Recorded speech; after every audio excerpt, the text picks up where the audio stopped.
coup, bonsoir. Merci pour l'invitation. Du coup, moi, je vais vous parler d'architecture d'entreprise et on va dire d'évolution data. Entre fondation et innovation, ça sonne bien. Mais en gros, je vais vous parler de ce qu'on fait chez Wacam, je vais vous parler de mon métier. Et je vais vous parler de veille technologique et je vais vous parler de comment est-ce que, on va dire, dans le quotidien, on arrive à essayer de faire de l'innovation et qu'est-ce qu'on met derrière le mot innovation. Du coup, pour vous parler un peu de Wacam, Wacam, c'est une compagnie d'assurance qui n'est pas connue du grand public, puisqu'on a un modèle de distribution où on se repose sur des partenaires. Donc on ne vend pas directement nos produits. On est une entreprise qui fait environ 300 salariés. On est présent physiquement essentiellement en France, mais aussi en Angleterre. Et on opère dans 32 pays, en Europe et autour de l'Europe. Et on a des partenaires de distribution. On peut retrouver des produits d'assurance Wacam dans des produits embarqués chez Uber, chez Deliveroo, Back Market, Revolut, etc. etc. Voilà. Donc pour vous parler un peu plus du modèle de Wacam, donc on a un modèle un peu atypique sur le marché de l'assurance. Les principaux assureurs du marché sont des acteurs très établis qui en général portent toute la chaîne de valeur de l'assurance. Donc l'assurance c'est quoi? C'est du risque contre lequel on veut se protéger, on veut pouvoir se protéger. Alors ça peut être des protections obligatoires, assurance habitation, assurance auto, assurance moto. Mais ça peut être des assurances aussi complémentaires, extension de garantie autour d'un bien, casse, vol de son vélo par exemple, ce genre de choses. Et donc la plupart des assureurs traditionnels, on va dire, couvrent l'ensemble de la chaîne. Ils apportent du capital pour protéger du risque, ils créent des produits d'assurance, ils distribuent des produits d'assurance, ils font la gestion des contrats, ils font la gestion des sinistres, etc. Et Wacam, nous, on a un positionnement qui est essentiellement autour de la construction des produits d'assurance. C'est là où on a vraiment fait notre cœur d'expertise, la capacité à construire des produits d'assurance sur mesure avec des partenaires distributeurs. Que ce soit des produits d'assurance sur des produits qui existent, des risques qui sont déjà couverts, mais avec une approche un peu différente, des garanties un peu particulières, etc. Ou pour des marchés particuliers. Ou carrément proposer des nouveaux produits d'assurance pour des risques qui ne sont pas encore couverts, sur de l'assurance embarquée ou sur des risques autour de produits plus écosystèmes digitaux, etc. Voilà. Donc nous, en gros, on est une plateforme commerciale et on fait le lien entre plein d'acteurs, d'un côté du capital et de l'autre côté des assurés finaux au travers de distributeurs.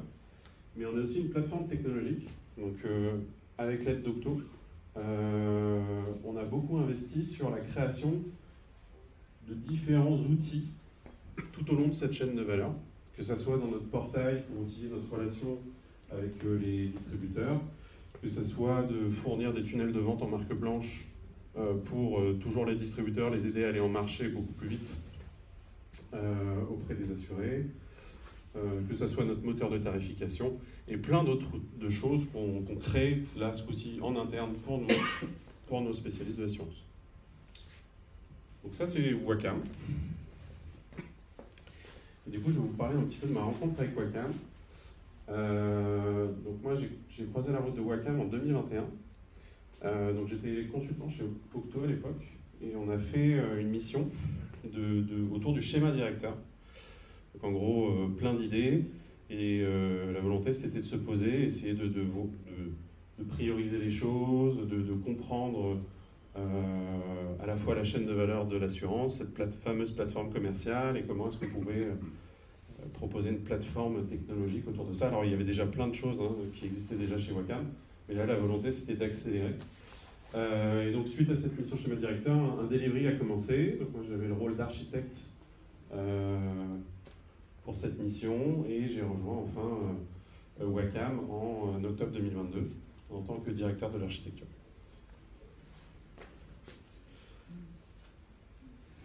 Et du coup, Head of Architecture Kesako. C'est un rôle avec plusieurs missions. Traditionnellement, quand on parle d'architecture, on pense urbanisation du système d'information, on pense standard, on pense aussi tour d'ivoire, souvent, c'est-à-dire des gens qui pensent et qui poussent des blueprints aux équipes de delivery. C'est aussi des missions autour de l'alignement entre...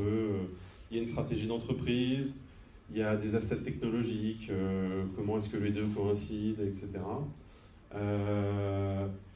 Et en fait, dans l'approche chez Wacam, dans ce qu'on essaye de faire, dans ce que j'essaye de faire, la volonté, c'est d'abord et avant tout de créer du nous, au sens, il y a plein d'équipes, ont chacune leur roadmap, leur agenda, etc.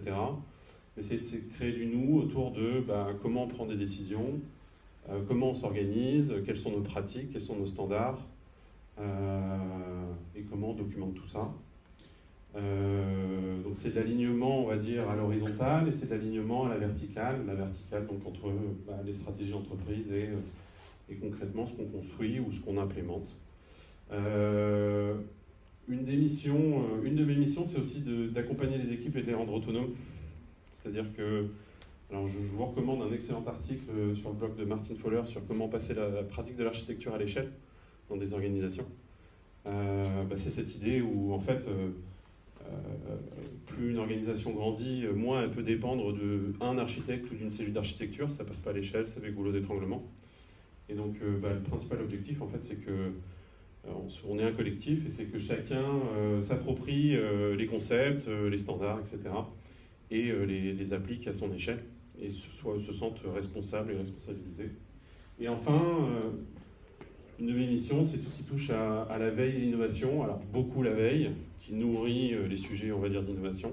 Et je vous en parlerai un peu plus en détail après.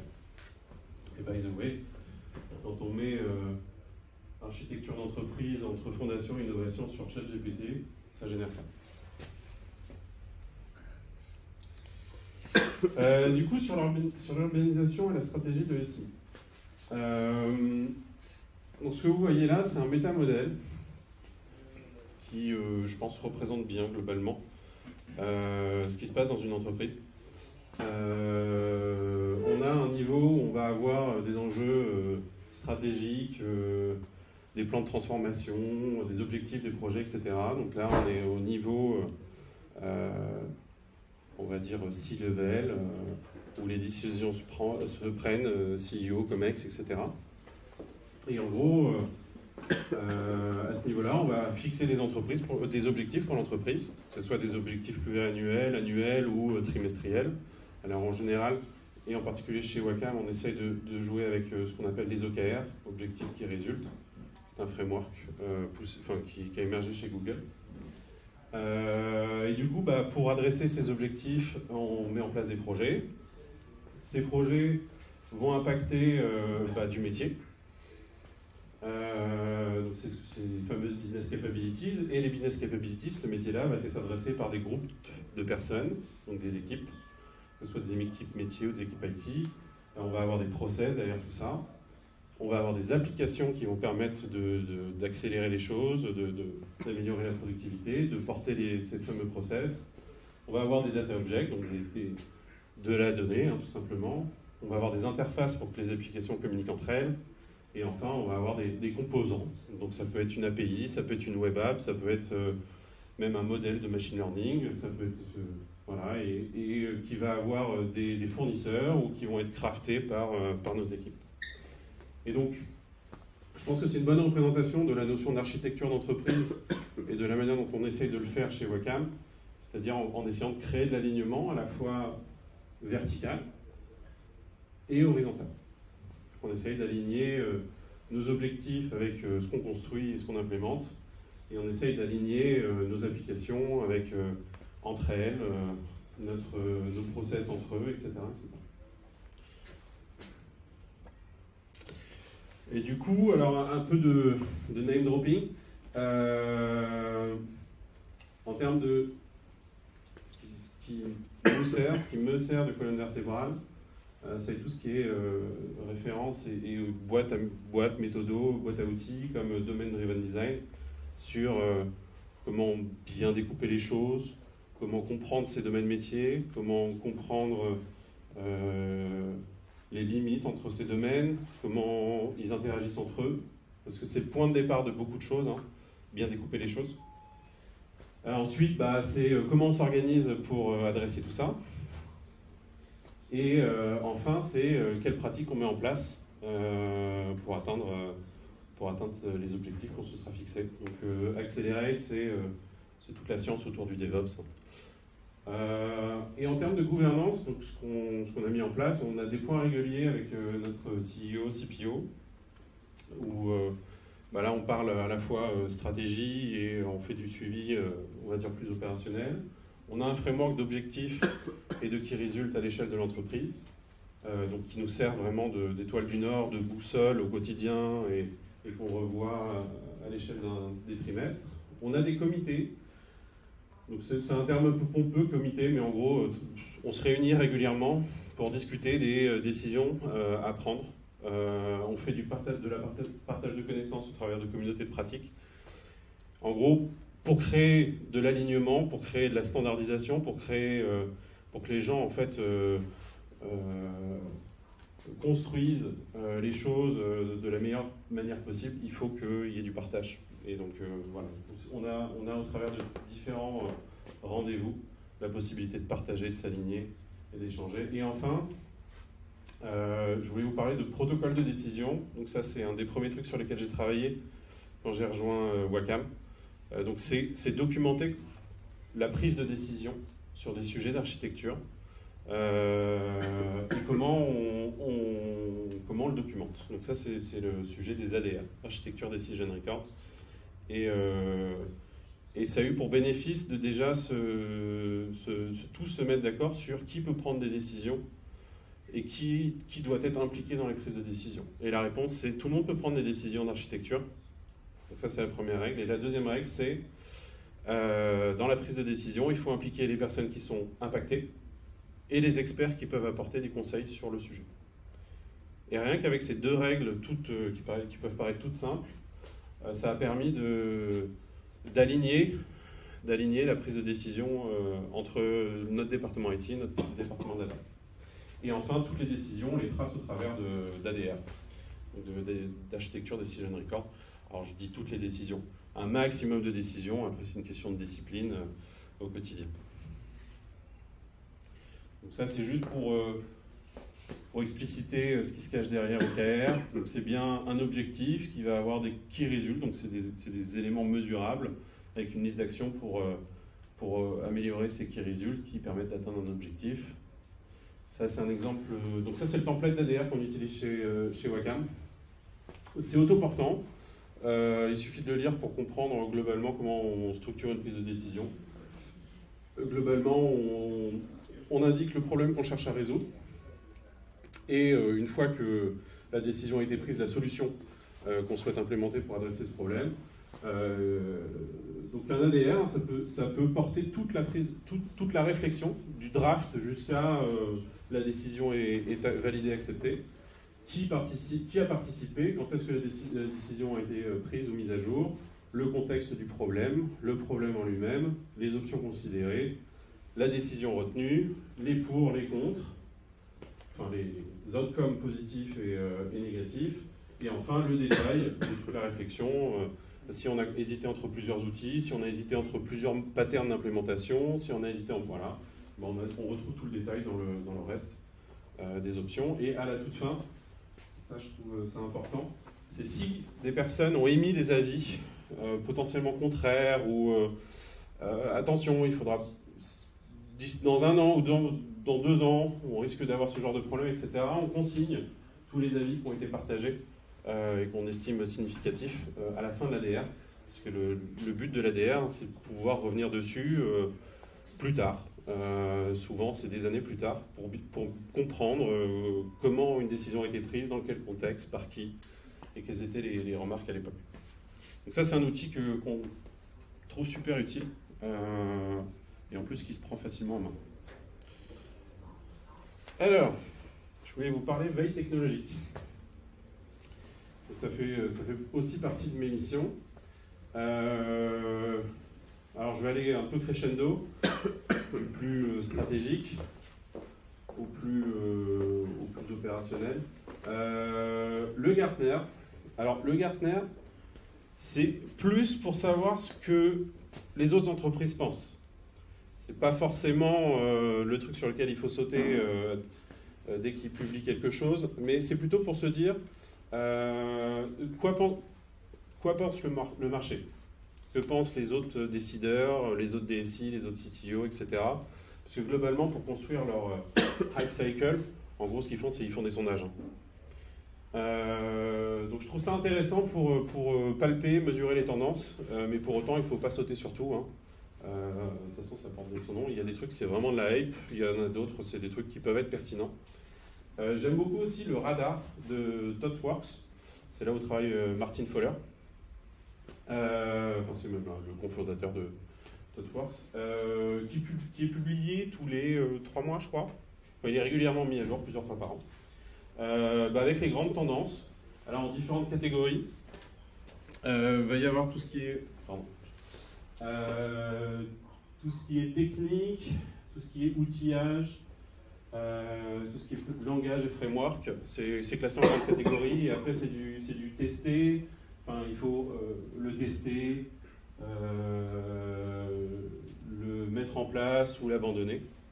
Et dedans, par exemple, on peut retrouver le principe des ADR, on peut retrouver plein de grands trucs très sympas.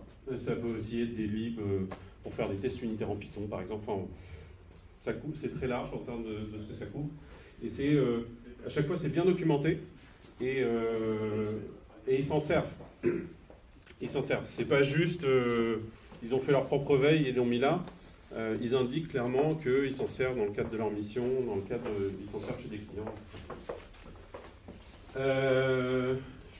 Je sers pas mal de LinkedIn. Alors, vous pouvez remplacer LinkedIn par Twitter.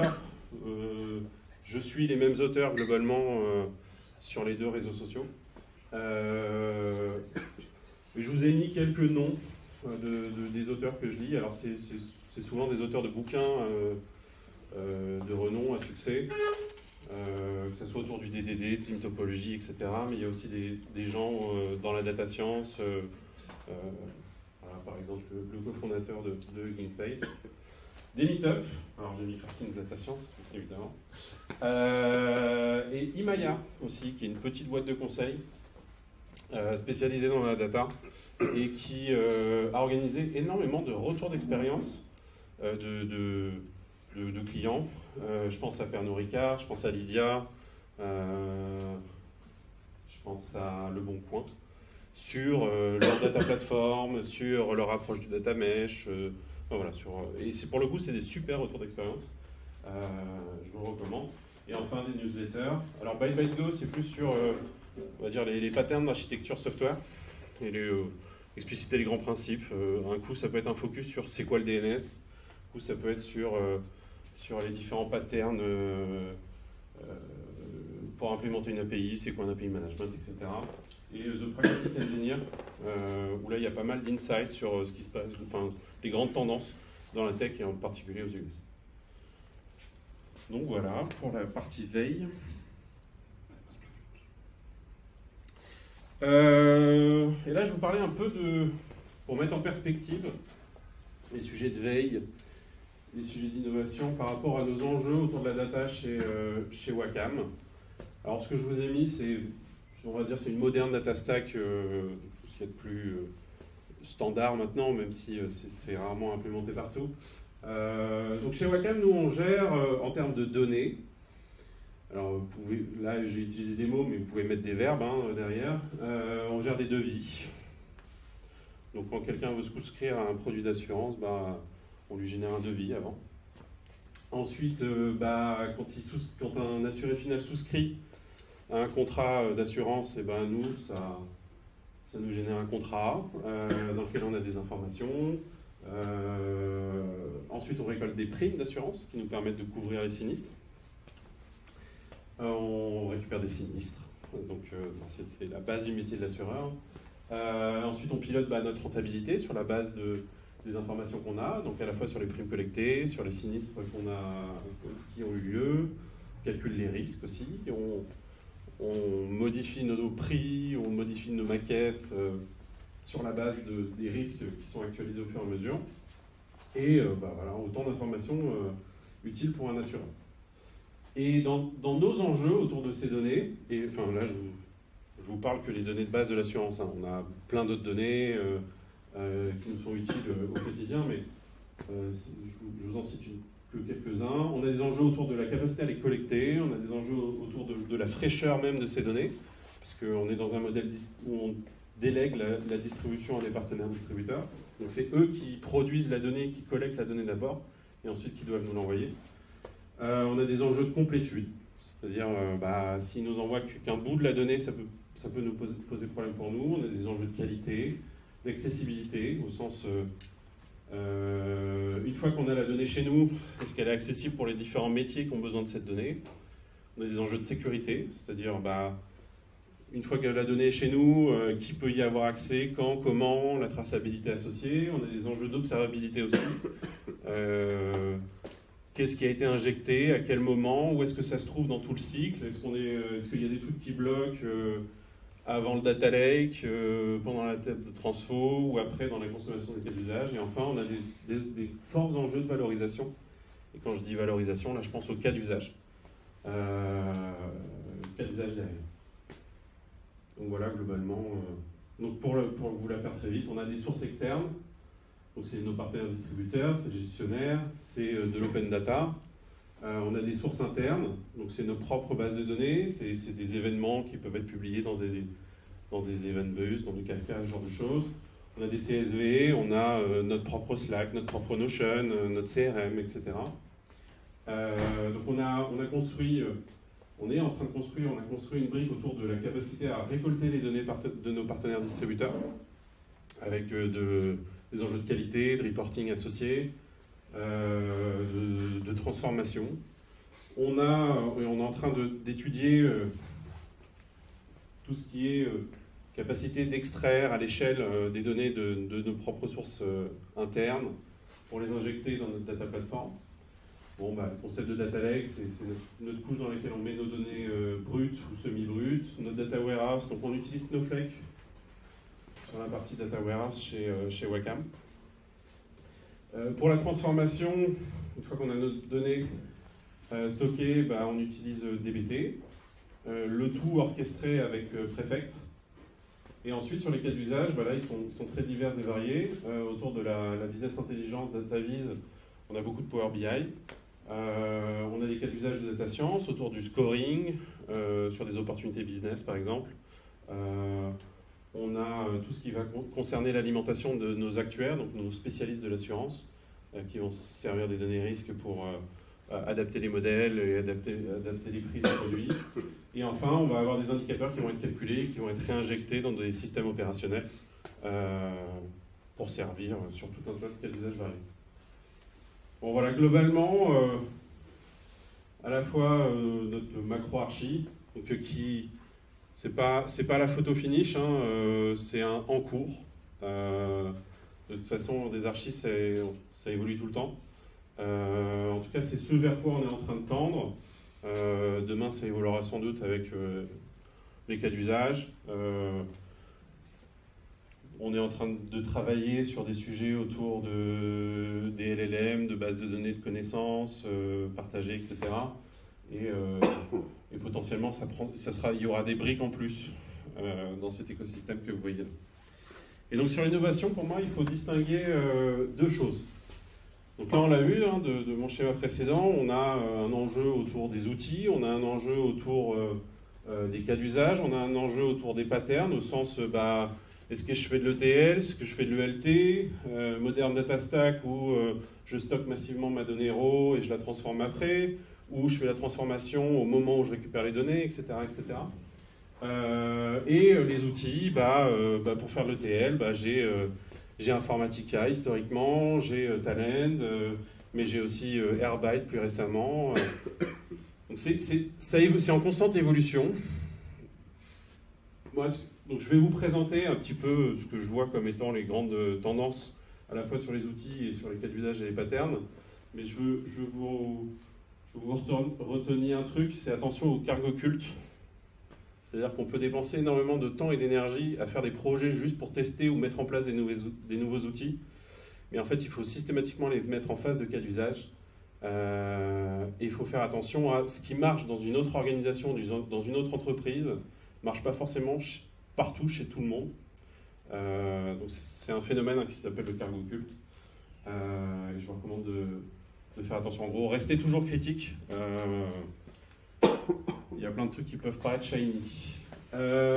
Du coup, autour des innovations autour des outils.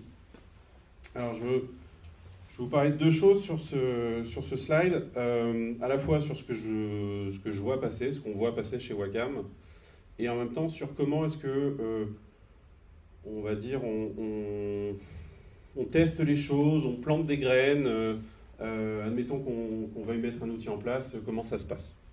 Déjà pour vous dire, autour de tout ce qui est extraction et chargement des données, dans les grandes tendances, il y a Airbyte qui ressort énormément, qui est un ELT, ETL open source, et qu'on a vu, qu'on a beaucoup regardé il y a plus d'1 an maintenant, qu'on avait étudié. On n'avait pas encore tout de suite de cas d'usage fort autour de ça. Et aujourd'hui, on a un cas d'usage autour de la constitution d'une base de connaissances centralisées vectorielles pour des sujets autour des LLM. Et ben on en profite. C'est-à-dire, il y a 1 an, on en a parlé. Ça a permis de faire un peu mûrir l'idée dans la tête des gens. Et aujourd'hui, qu'on a un cas d'usage concret, et ben on le ressort.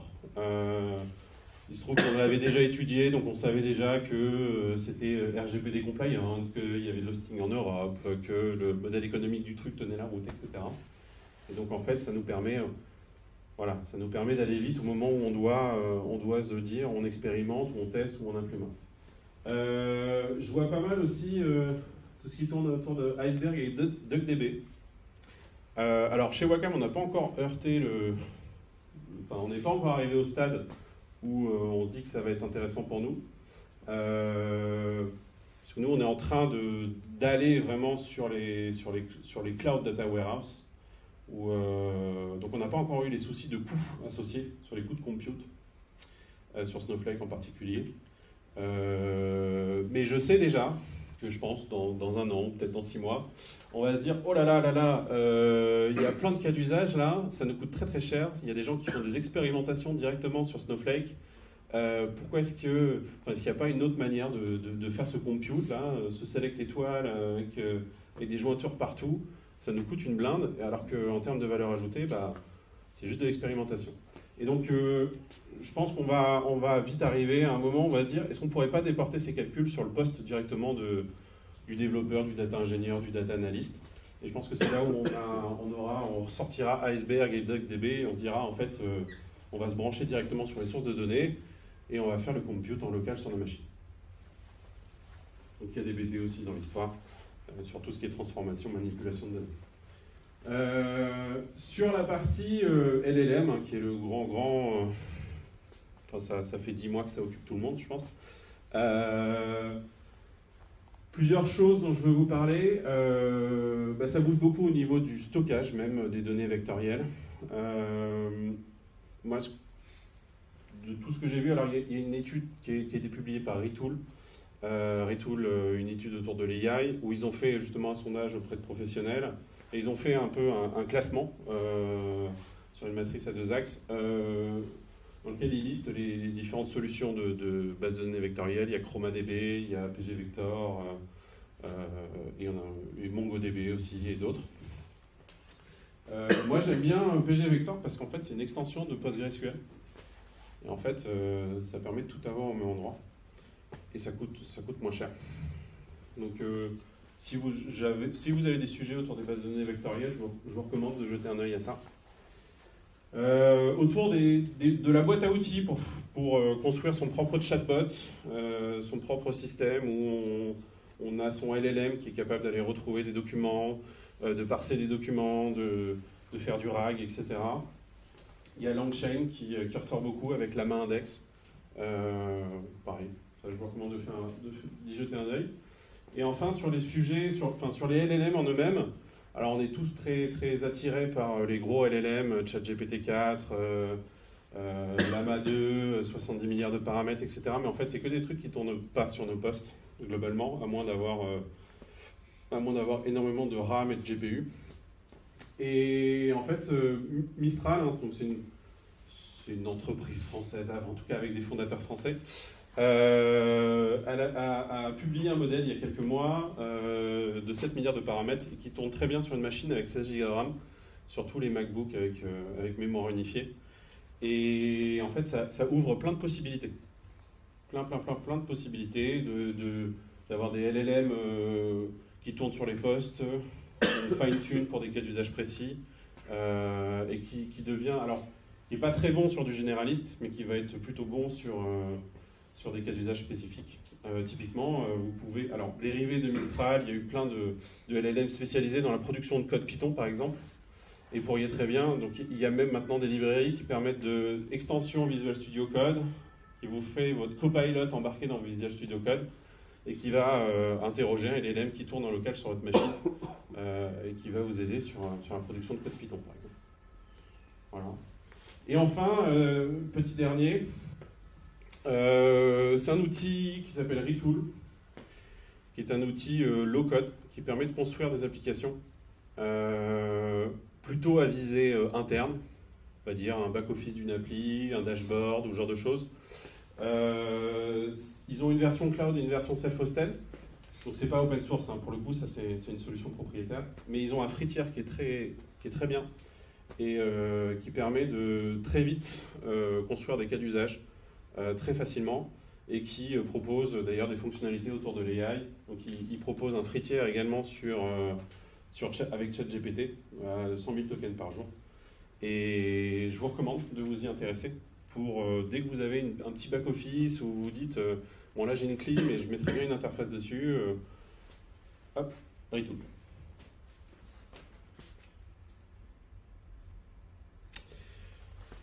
Alors, toujours au sujet d'innovation, autour des cas d'usage et des patterns ce coup-ci. Donc là je vous ai beaucoup parlé d'outils, on a essayé de les mettre en perspective par rapport à des cas d'usage. Et dans tout ce qui est cas d'usage et pattern, ce qu'on voit pas mal émerger, en tout cas nous dans le domaine de l'assurance, on a deux enjeux qui sont pas nouveaux, hein, mais qui se renforcent avec les capacités des outils, les capacités de compute, etc. L'approche streaming d'événements, tout ça, c'est la possibilité de faire du prix en temps réel ou en quasi temps réel. Donc c'est cette idée où on est capable de collecter la donnée associée à la souscription de contrat, à la sinistralité, et au fur et à mesure qu'on la reçoit, à réentraîner des modèles qui permettent ensuite de produire des devis, produire des tarifications, produire des tarifs, etc. Donc, chez Wacom, c'est un enjeu, c'est un objectif, c'est quelque chose vers lequel on veut aller et qui, pour le coup, tire pas mal de sujets autour du machine learning en production et la capacité de réentraîner des modèles. Il y a tous les sujets autour du scoring, on peut scorer beaucoup de choses. Il y a tous les sujets organisationnels. Alors, data mesh, bon, ça fait un moment maintenant qu'on en parle, hein, c'est cette idée de décentraliser les usages autour des données en particulier. Moi, ce que je peux vous dire à ce sujet, en tout cas c'est ce qu'on apprend chez Wacom, c'est que le data mesh, par exemple, c'est quelque chose où il faut prendre le temps, c'est-à-dire que souvent, il faut d'abord bien maîtriser ce qu'on fait de manière centralisée, avant d'aller chercher à décentraliser les usages, parce que si on le fait dans le mauvais ordre, le risque, c'est ensuite de devoir essayer de créer énormément d'alignements autour des standards, autour des pratiques, autour des façons de faire. Et c'est plus difficile de fédérer après avoir explosé que d'exploser après avoir centralisé et fédéré. Et enfin, tout le sujet autour des IA génératives, je pense que ça sonne dans la tête de tout le monde sur plein de nouveaux cas d'usage. Ça a un potentiel énorme en termes de ce qu'on peut faire, et en particulier autour des données. Et donc, chez Wacom, on est en plein dedans. Ce que je peux vous dire à ce sujet, c'est que ça bouge très vite. C'est autant un sujet software qu'un sujet data. Et ce qu'on est en train de voir, c'est faites attention à où est-ce que vous voulez mettre l'effort. Est-ce que c'est sur le sujet data ou est-ce que c'est sur le sujet software? Est-ce que vous vous retrouvez à créer un chatbot ou est-ce que vous êtes plutôt sur la partie algo, LLM ou fine-tuner? Bon, voilà. En tout cas, nous, on est en plein dans ces réflexions-là et c'est les tendances qu'on peut constater. Et enfin, pour finir, quelques takeaways. Protocole de décision d'architecture et ADR, je pense que c'est vraiment quelque chose d'essentiel si vous voulez faire passer la pratique de l'architecture au sens faire du design, prendre le temps quand on prend des décisions, étudier les différentes possibilités, les pour, les contre, et surtout créer de l'adhésion, créer du nous. Pas juste, il y a quelqu'un dans son coin qui a décidé qu'il allait implémenter tel outil, et après l'avoir implémenté, il prévient tout le monde en fait, c'est ça le nouveau standard, ou c'est ça le protocole de décision et les ADR en particulier, ça crée du collectif, ça crée de la décision collective, et ça crée du coup de l'alignement. Architecte, pour moi, c'est d'abord et avant tout un enabler. Un architecte, c'est pas juste quelqu'un qui est là pour poser des normes, poser des standards et jouer aux gendarmes. En tout cas, moi, je vois mon rôle comme étant un rôle d'enabler. Pour moi, l'architecture, c'est pas juste de la technique, c'est aussi et surtout beaucoup de sociaux, donc d'organisation. C'est de l'humain d'abord et avant tout, qui construisent des systèmes. Hein. Et enfin, les LLM vont tout changer, il faut s'y préparer. Et même si dans notre domaine, on peut penser qu'on est préservé, protégé, ou que ça ne nous concerne pas directement, en fait,